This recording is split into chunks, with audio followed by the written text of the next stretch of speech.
हम लोग objective and importance of management करेंगे। सबसे पहले ऑब्जेक्टिव को देखते हैं।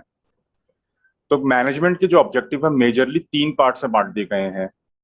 फर्स्ट हमारा है ऑर्गेनाइजेशनल ऑब्जेक्टिव्स।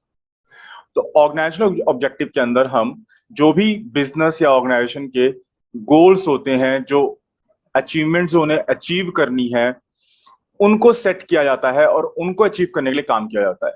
तो वन लाइन में अगर हम बोलें, objective set and achieve for the organisation, management इसके लिए काम करता है।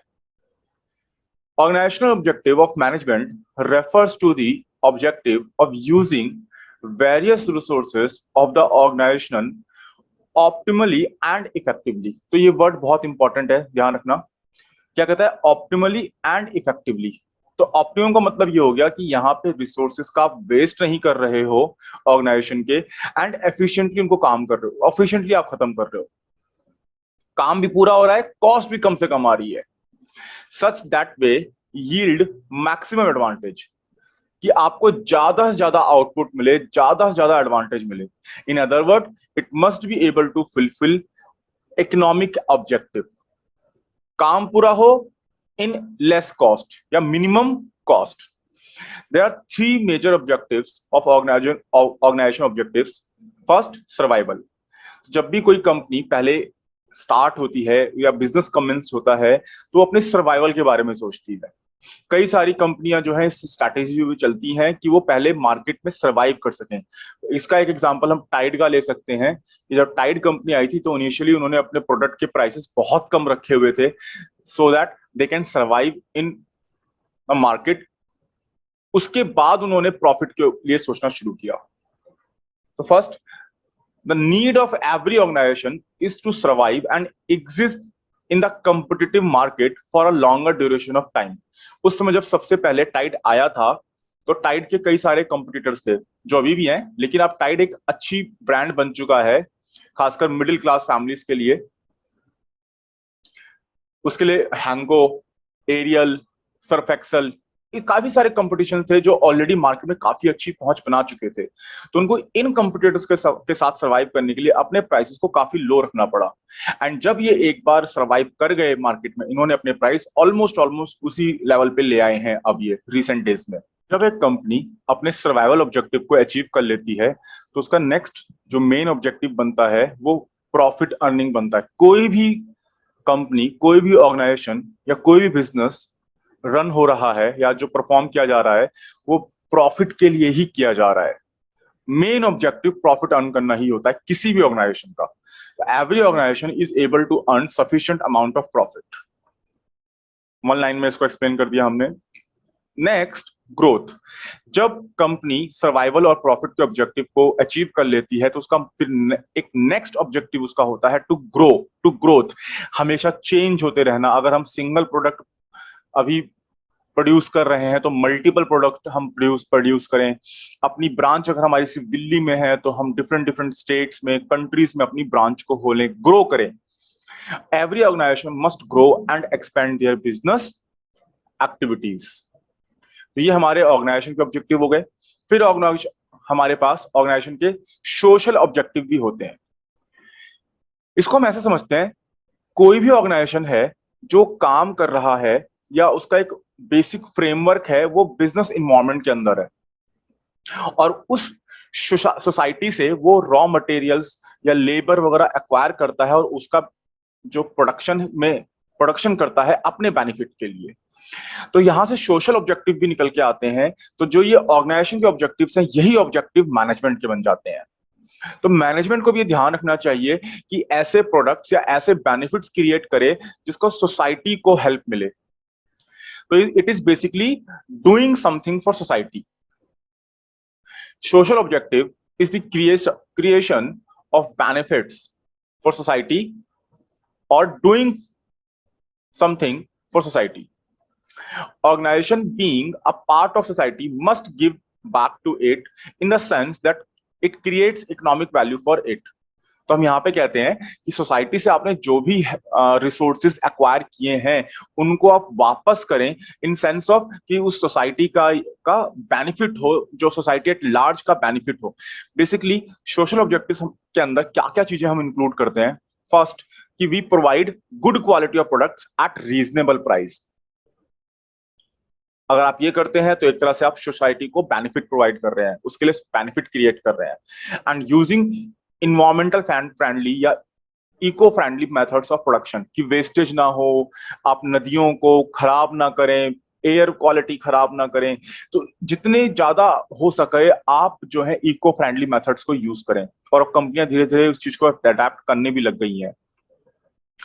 Giving employment opportunities to the weaker section of society, तो जो सोसाइटी के जो थोड़े वीक सेक्टर है उसको एम्प्लॉयमेंट अपॉर्चुनिटी देना, जो फाइनेंशियली थोड़े वीक हैं। नेक्स्ट ध्यान रख देते हैं, providing basic facilities to employees, कि आपके अंडर जितने भी एम्प्लॉयज हैं आपके ऑर्गेनाइजेशन में काम कर रहे हैं उनको बेसिक फैसिलिटीज प्रोवाइड करें।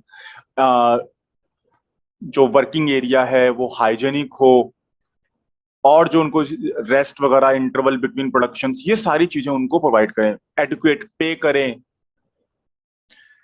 Avoiding unfair trade practices such as charging high prices and selling adulterated goods. Adulterated goods का मतलब हो गया कि not up to the mark, या आपने कुछ ना कुछ उसमें मिलावटें वगैरह कर रखी हैं, तो ऐसा ना करें आप। अनफेयर ट्रेड प्रैक्टिसेस को ना फॉलो करें। आपके प्रोडक्ट जो रीजनेबल प्राइस पे जाने चाहिए उनको उस पे आप बेचें।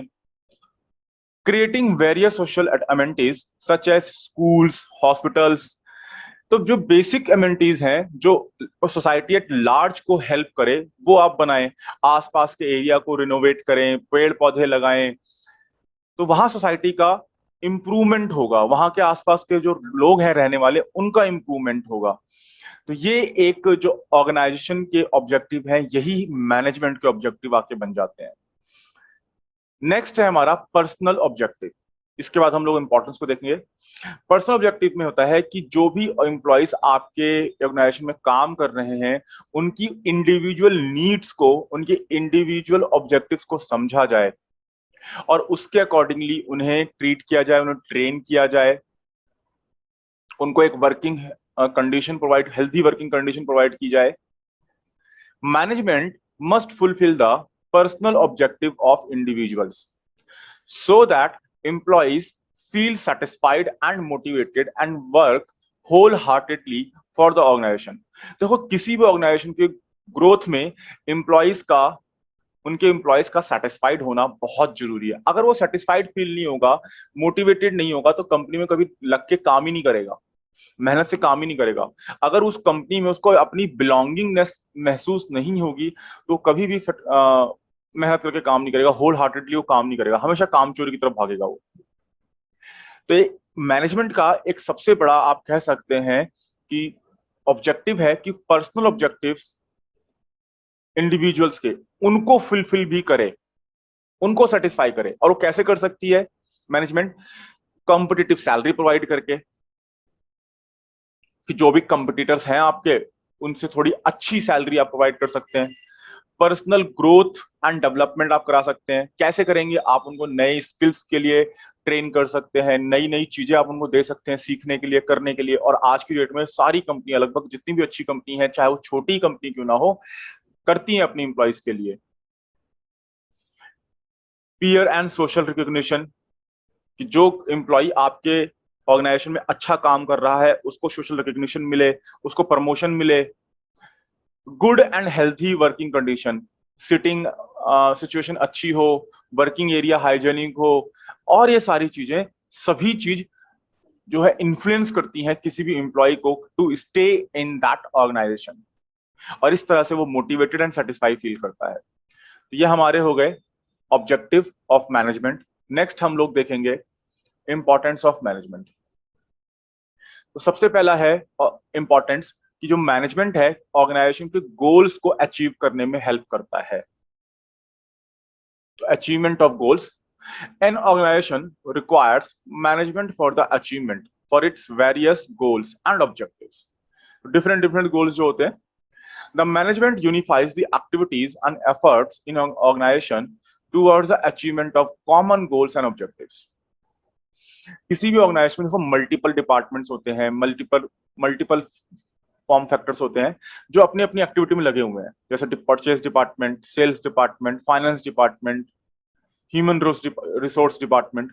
तो मैनेजमेंट जो है इन सभी एक्टिविटी को यूनिफाई करता है, यानी एक डायरेक्शन में मोड़ता है, और सारे एफर्ट्स एंड एक्टिविटीज जो हो रही हैं वो ऑर्गेनाइजेशन के कॉमन गोल्स एंड ऑब्जेक्टिव्स को अचीव करने के लिए हो रही हैं। तो सबसे बड़ा मेन इंपॉर्टेंट यहाँ पे मैनेजमेंट का ये हो गया। नेक्स्ट है management ensures efficiency in work. तो किसी भी ऑर्गेनाइजेशन में सिर्फ काम पूरा होना ही मैटर नहीं करता है, वो एफिशिएंटली पूरा हो ये बहुत मैटर है। आपने कोई काम कर दिया लेकिन उसकी कॉस्ट बहुत से ज्यादा आ रही है, तो लॉन्ग टर्म पीरियड में वो फीजिबल ही नहीं है। Through management different functions of management is to be performed, like planning, organizing, directing, staffing and controlling. तो इसके थ्रू मैनेजमेंट इंश्योर करता है कि प्रोडक्ट जो प्रोड्यूस हो रहा है या जो भी एक्टिविटीज हो रही हैं वो एफिशिएंटली हो रही हैं। तो efficiency and productivity can be increased in the organisation.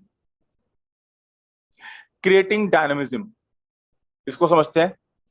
Every organization must adapt itself to continuously changing business environment. So management helps employees to comfortably adapt to these changes. तो यहाँ पे हमने क्या समझते हैं, क्रिएटिंग डायनामिज्म का मतलब कि जो बिजनेस इन्वायरमेंट में या जो चेंजेस हो रहे हैं, बिजनेस इन्वायरमेंट के अंदर कई सारी चीजें आती हैं, जैसे लीगल पॉलिसीज आ गई, गवर्नमेंट पॉलिसीज आ गई, पॉलिटिकल सिनेरियो चेंज हो गया किसी कंट्री में, taste and preference of consumer change हो गया, जिसको हम बोलते हैं सोशियो इकोनॉमिक फैक्टर्स भी हम बोलते हैं कि चेंज हो गए। तो इनका इफेक्ट बिजनेस के ऊपर पड़ता है, लेकिन ये सारी फोर्सेस बिजनेस के कंट्रोल में नहीं होती हैं। तो बिजनेस को इसके अकॉर्डिंगली अडेप्ट होना बहुत जरूरी है। और ये कौन हेल्प करता है इसको अडेप्ट होने में? मैनेजमेंट। तो management helps employee to comfortably adapt to these changes. Management also helps in achievement of personal objective. In addition to achieving organizational goals, management also helps in achieving personal goals of individual in the organization. This is done with motivation and leadership by the managers. तो managers जो है वो help करते हैं, motivate करते हैं employees को कि आप ऐसे काम कर सकते हो, ये चीजें हैं। और दूसरा उनको वो train भी करते हैं, training भी देते हैं, सिखाते हैं नई नई चीजें। तो पर्सनल ऑब्जेक्टिव भी जो है एम्प्लॉय के जो उस ऑर्गेनाइजेशन में काम कर रहा है वो अचीव होते हैं। एंड सर्विंग सोसाइटी, अभी हमने ऊपर पढ़ा कि जो लास्ट थर्ड ऑब्जेक्टिव था मैनेजमेंट का कि सोसाइटी को सर्व करना। सोसाइटी से एज अ ऑर्गेनाइजेशन जो भी आपने एक्वायर किया है वो उसको गिव बैक, उसको वापस करना in terms of different benefits. तो in the process of achieving various organization goals, the management helps in the development of society as well. For instance, producing high quality goods and services at reasonable prices, creating opportunities, employment opportunities for weaker section of society, adapting efficient and environmental techniques of the production. देखो जैसे अब कंपनियां electric cars लेके आने लग गई हैं market में।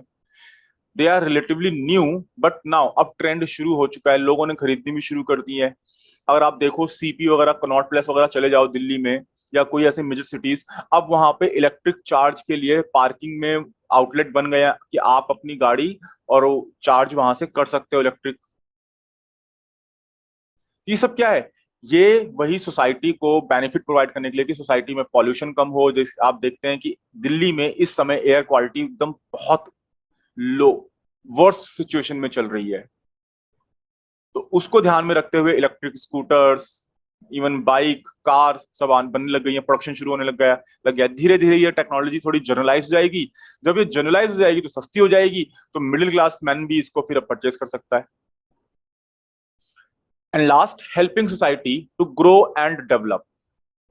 स्कूल्स वगैरह बनाना, हॉस्पिटल्स वगैरह बनाना, तो ये सारा बिजनेस ऑब्जेक्टिव्स हैं और इसमें हेल्प कौन करता है? मैनेजमेंट हेल्प करता है।